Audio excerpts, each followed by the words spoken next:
Assalamualaikum warahmatullahi wabarakatuh. Perkenalkan, nama saya Bramantio Priyotomo, absen 5 dari kelas 12 MIPA 1. Dan hari ini saya akan menjelaskan sejarah Partai Komunis Indonesia. Jadi kita semua tahu bahwa Partai Komunis Indonesia atau yang bisa disebut PKI merupakan sebuah partai politik di Indonesia yang merupakan sebuah partai komunis. Mereka gugur pada tahun 1965 dan dinyatakan sebagai partai terlarang di Indonesia pada tahun 1965 dan seterusnya. Namun, mengapa PKI gugur dan dilarang di Indonesia? Mari kita bahas dan simak kronologinya. Jadi, pada tahun 1950, setelah terjadinya peristiwa Madinah 1948 yang ditandai dengan dieksekusinya Musso. Setelah kejadian tersebut, PKI mulai kembali kegiatan dengan posisi sebagai partai nasionalis di bawah pimpinan DN Aidit yang mendukung kebijakan anti kolonialis dan gerak anti barat. Pada saat itu, PKI mendominasi di bawah pimpinannya. Pada tahun 1951, PKI berkembang dengan sangat cepat, dihitung dari 3.000 anggota pada tahun 1950 menjadi 165.000 pada tahun 1954. Dan pada tahun 1955, sebelum pemilihan umum, PKI meluncurkan rencana demokrasi terpimpin yang merupakan aksi mereka untuk mendapat dukungan dari Soekarno. Dan pada pemilu tahun tersebut, PKI menduduki ranking keempat dengan 16% dari keseluruhan suara total. Dan pada tanggal 3 Desember 1957, serikat-serikat buruh yang pada umumnya berada di bawah pengaruh PKI mulai menguasai perusahaan-perusahaan yang milik Belanda. Karena penguasaan ini merintis nasionalisasi atas perusahaan-perusahaan tersebut dimiliki oleh perusahaan asing. Kan perjuangan melawan para kapitalis asing itu memberikan PKI kesempatan untuk menampilkan diri sebagai sebuah partai nasional. Meskipun mereka mendapat dukungan dari Soekarno, PKI tetap bergerak secara mandiri dan berkembang dengan sangat pesat, mendapat dukungan dan keanggotaan mencapai 3 juta orang pada tahun 1965. PKI menjadi partai komunis terkuat di luar Uni Soviet dan RRC pada saat itu. Perkembangan PKI semakin nyata walaupun diperoleh melalui sistem parlementer. Dan saya mau berbicara tentang peristiwa G30 SPKI. Jadi peristiwa G30 SPKI ini terjadi pada tahun 1965 di bawah pimpinan DN Aidit yang terjadi pada malam hingga dini hari, tepat pada tanggal 30 September dan masuk tanggal 1 Oktober 1965. Namun, mengapa dan bagaimana peristiwa tersebut terjadi? Jadi, tujuan utama G30 SPKI adalah menggulingkan pemerintahan era Soekarno dan mengganti negara Indonesia menjadi negara komunis. Kronologi terjadinya G30 SPKI ditandai oleh tindakan dan penyebarluasan ideologi komunis yang dilakukan oleh PKI, menimbulkan kecurigaan dan dari kelompok anti komunis. Dan tindakan tersebut juga mempertinggi persaingan antara politik elit nasional. Kudeta tersebut dinamakan G30 SPKI karena terjadi pada tanggal 30 September, di mana mereka menculik dan membunuh 6 perwira tinggi Angkatan Darat. 6 perwira tinggi Angkatan Darat tersebut adalah yang pertama yaitu Letnan Jenderal Anumerta Ahmad Yani, yang kedua yaitu Mayor Jenderal Raden Suprapto, yang ketiga yaitu Mayor Jenderal Mastito Darmo Haryono, yang keempat yaitu Mayor Jenderal Siswondo Parman, yang kelima yaitu Brigadir Jenderal Donald Isaac Panjaitan, dan yang terakhir yaitu Brigadir Jenderal Sutoyo Siswo Miharjo. Tentara dengan cepat menyalahkan upaya kudeta PKI dengan kampanye propaganda anti-komunis di seluruh Indonesia, menghitam-kambingkan partai komunis. Meskipun itu, Presiden Soekarno berkali-kali melakukan pembelaan bahwa PKI tidak terlibat dalam peristiwa tersebut, melainkan karena adanya sejumlah tokoh partai yang bertindak di luar kontrol dan terpancing oleh inisiasi Barat. Dan karena itu, Soekarno tidak membubarkan PKI. Namun, gerakan anti-komunis sudah menyebar luas di Indonesia. Manifestasi besar diadakan di Jakarta 2 hari kemudian, menuntut pelarangan PKI. Pada tanggal 13 Oktober, organisasi Islam Ansor mengadakan aksi unjuk rasa anti-PKI di seluruh Jawa. Dan pada tanggal 18 Oktober, sekitar 100 PKI dibunuh oleh pihak Ansor. Pembunuhan para jenderal menurut fakta memang sudah sangat kejam. Tapi dramatisasi dengan penamparan yang hiperbolis dalam penyajian telah memberikan efek yang mengerikan melampaui batas yang dibayangkan semulanya. Antara 300.000 sampai 1 juta orang Indonesia dibunuh dalam pembunuhan massal yang digelar.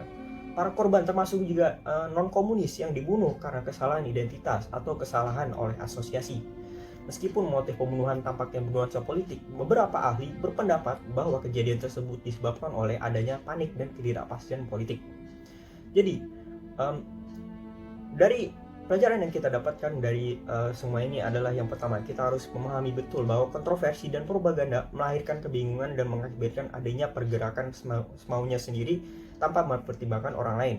Yang kedua yaitu memahami, kita harus paham bahwa perebutan kekuasaan di dalam suatu bangsa dan negara akan selalu mengundang permasalahan, baik itu dalam lingkup kelompok kecil maupun yang besar. Ketiga, yaitu kita harus memahami bahwa kepemimpinan yang lemah akan menyebabkan kehidupan bangsa dan negara juga lemah. Ya, terima kasih.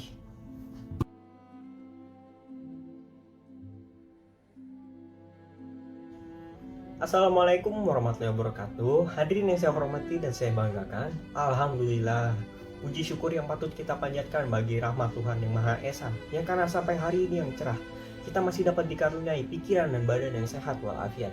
Dan bagi yang kurang sehat, semoga Tuhan cepat mengangkat kesakitannya.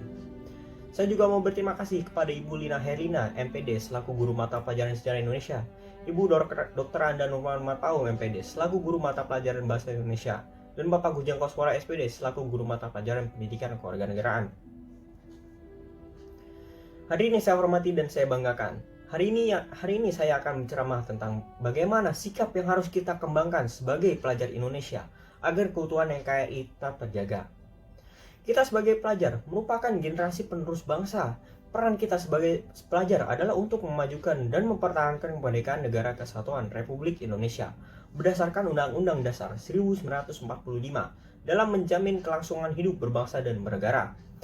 Jika kita amati sejarah Indonesia, pemuda selalu berperan dalam pergerakan dan perjuangan bangsa dalam merebut kemerdekaan Indonesia, menjadi tulang punggung bagi setiap perubahan baik dalam lingkup ilmu pengetahuan maupun etika. Kita sebagai pemuda dan seorang pelajar merupakan sosok dari lingkup ilmu pengetahuan yang tinggi derajatnya. Seorang yang tanpa lelah mencari ilmu baik untuk dirinya sendiri dan juga untuk masa depan bangsa Indonesia. Maka dari itu, kita harus sungguh-sungguh menjunjung tinggi perjuangan kita dalam mencari ilmu. Hadirin yang saya hormati dan saya banggakan, kita sebagai pelajar harus memiliki sikap moral yang baik, karena kita tidak hanya bertanggung jawab pada diri sendiri, melainkan pada masa depan bangsa Indonesia. Karena dengan adanya degradasi moral pelajar, nama baik Indonesia juga akan ikut tercemar. Maka dari itu, kesadaran kita sebagai kaum terpelajar harus diperhatikan. Kita harus peka terhadap kondisi sosial yang saat ini, dan memikirkan ide-ide perubahan produktif, karena kita memiliki insan yang dapat memberikan pengaruh terhadap kemajuan bangsa. Hadirin yang saya hormati dan saya banggakan, kita sebagai pelajar perlu menguasai ideologi nasionalisme dan Pancasila, karena pada hakikatnya nasionalisme dapat membuat fondasi dari suatu komunitas penyemangat yang akan membawa pengaruh terhadap kualitas nasionalisme itu sendiri. Karena sikap nasionalisme dapat kita capai dengan memahami salah satu paham nasional yang kita sebut dengan Pancasila. Karena dengan agar kita memiliki semangat untuk memajukan Negara Kesatuan Republik Indonesia dan menjaga integrasi antar masyarakat Indonesia dengan tidak memandang ras atau suku dalam berkomunitas. Hadirin yang saya hormati dan saya banggakan, sebagai penutup saya ucapkan sekali lagi kebijakan yang dapat kita lakukan berkaitan dengan sikap kita sebagai pelajar dalam menghadapi dan mencegah disintegrasi bangsa. Yang pertama yaitu jangan mudah terpengaruh dengan ideologi asing. Kita sebagai kaum terpelajar harus berpegang teguh terhadap kepercayaan kita sendiri masing-masing. Kita sebagai pelajar merupakan orang berderajat tinggi dalam masyarakat. Kita harus bersikap sungguh-sungguh dalam mencari ilmu. Jagalah nama baik kita sebagai pelajar. Karena jika moral pemuda mulai memudar, maka akan mencemarkan nama baik Indonesia. Mulailah penganut sifat nasionalisme dengan memahami paham Pancasila agar semangat membangun masa depan bangsa Indonesia yang maju. Hadirin yang saya hormati dan saya banggakan, inilah akhir dari ceramah saya mengenai sikap pelajar agar menjaga keutuhan Negara Kesatuan Republik Indonesia. Semoga bermanfaat bagi kita semua dan tetap semangat dalam menjalani hidup. Saya ucapkan kata maaf apabila ada kesalahan dalam berkata-kata. Dan saya ucapkan juga kata terima kasih atas perhatiannya. Wassalamualaikum warahmatullahi wabarakatuh.